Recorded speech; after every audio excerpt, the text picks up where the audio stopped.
தோழர். தோழர் வணக்கம். காதலர் தின வாழ்த்துக்கள் தோழர். உங்களுக்கும் என்னுடைய அன்பான காதலர் தின வாழ்த்துக்கள். தோழர், காதலர் தினம் தோன்ற வரலாறே ஒரு சுவாரஸ்யமான கதை தோழர். ஓஹோ! ஒரு சோகத்துக்கு நடுவுல ஒரு பெரும் மகிழ்ச்சிக்கான நாள் தான் இந்த காதலர் தினம். ம், ம், அந்த ம். கதை உங்களுக்கு தெரியுங்களா? எனக்கு அது தெரியாது தோழர். எனக்கு தெரிஞ்சதெல்லாம் காதலர் தினம்னு சொன்னதும், ஒரு லெட்டரும் அது மேல வச்சு குடுக்குற ஒரு ரோஸும் தான் தோழர்.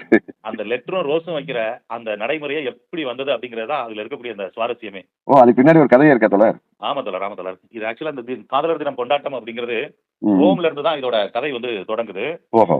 ஆமா. ரோம்ல கிளாடியுஸ் அப்படிங்கிற ஒரு அரசர் வந்து ம், ம். அந்த ரோம் நாட்டு போர் வீரர்கள் காதல் பண்றதுக்கும், திருமணம் பண்றதுக்கும் ஒரு தடைய விதிக்கிறாரு. ஓ! ஆனா எதனாலங்க? என்னங்க? எதனால திருமணம் பண்ணக்கூடாது, காதலிக்க கூடாதுன்னு சொல்றாரு? அவரு போர் வீரர்கள் அந்த மாரி குடும்ப வாழ்க்கைக்குள்ள போயிட்டான்னா, இவருக்கு போர் புரியற அந்த படைத்திறன் குறைஞ்சிரும். ம், நம்ம ம். பல்வேறு நாடுகள கைப்பற்ற முடியாதுங்கிறதுனால அந்த கடுமையான ஒரு கட்டுப்பாட விதிச்சிருந்தாங்க. அதான் தோழர். கல்யாணமான வீரர்கள் சண்டை பிடிக்கிறத விட, கல்யாணம் ஆகாத வீரர்கள் வந்து போர் திறமை ம். அதிகமா இருக்குதுங்கிறதுக்காக அவர் அதை பண்ணியிருக்கிறார். பண்ணியிருக்கிறாரு. அவருடைய சுயநலத்துக்காக. அவரு ஆமா. வந்து நிறைய நாட்ட பிடிக்கணுங்கிறதுக்காக.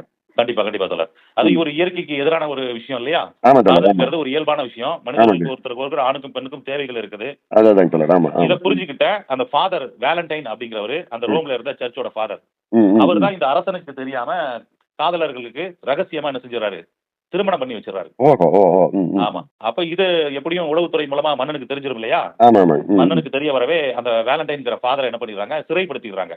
சிறைபிடிக்கப்பட்ட ஃபாதர் வேலண்டைனுக்கும், ம், ம். அந்த சிறை அதிகாரியோட பொண்ணு, ம், ம். அவங்களுக்கும் என்ன ஆயிடுதுன்னு சொன்னா, ம். காதல் வந்துருது. அப்ப இவங்க 2 பேருக்கும் இந்த காதல் வந்த உடனே அந்த சிறை அதிகாரி என்ன பண்றான்? ம், ம். பிப்ரவரி 14 கிபி 269ல இவருக்கு ம். மரண தண்டனைன்னு முடிவு பண்ணிடுவாங்க. இந்த ஓ! ஃபாதர் வேலண்டைனுக்கு. Okay, okay. அவரு ம். அந்த மரண தண்டனைக்கு முதல் நாள் பிப்ரவரி 13ஆம் தேதி ம். தன்னுடைய காதலிக்கு வந்து ம். ஒரு கடிதமும், ஒரு ரோஸையும் வச்சு அன்புடன் உன் காதலன் வேலண்டைன் அப்படின்னு ம். எழுதி அனுப்புறாரு. ஓ! இதுதான் உலகில் முதலில் எழுதப்பட்ட காதல் கடிதம். ஓஹோ! ஓ! ஓ! இதோட தொடர்ச்சியா தான் இந்த ம். வேலண்டைன்ஸ் டேக்கு வந்து என்ன பண்றாங்க?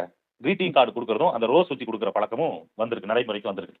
நீலம் கொண்ட கண்ணும் நேசம் கொண்ட நெஞ்சும் காலம் தோறும் என்னை சேரும் கண்மணி பூவை இங்கு சூடும் பூவும் பொட்டும் யாவும் மன்னன் எந்தன் பேரை கூறும் பொன்மணி காலை மாலை ராத்திரி காதல் கொண்ட பூங்கொடி